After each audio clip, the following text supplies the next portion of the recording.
പുതിയ വണ്ടി നമ്മൾ എടുത്തിട്ടുണ്ട്. ആ വണ്ടിയാണിത്. നമ്മൾ ഒരു പ്രാവശ്യം റേസ് ചെയ്ത് നോക്കി. അത്യാവശ്യം സ്പീഡൊക്കെ ഉണ്ട്, പക്ഷെ അത്ര ഇല്ലെന്ന് തന്നെ പറയാം.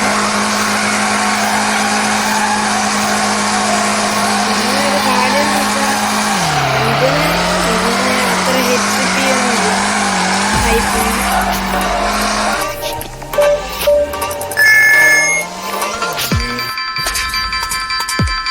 സൈഡിലായിട്ട് ഇത് കുരങ്ങൻ്റെ പടം, കുരങ്ങനല്ല ആരോന്ന് എനിക്കറിഞ്ഞില്ല. അകത്ത് അപ്ഗ്രേഡ് ചെയ്തിട്ടില്ല.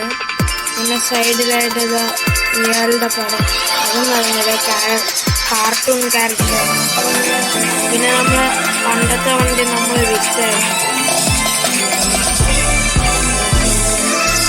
ആർക്കെങ്കിലും ടയർ എങ്ങനെ പെട്ടെന്ന് മാറ്റണമെന്ന് അറിയാമെങ്കിൽ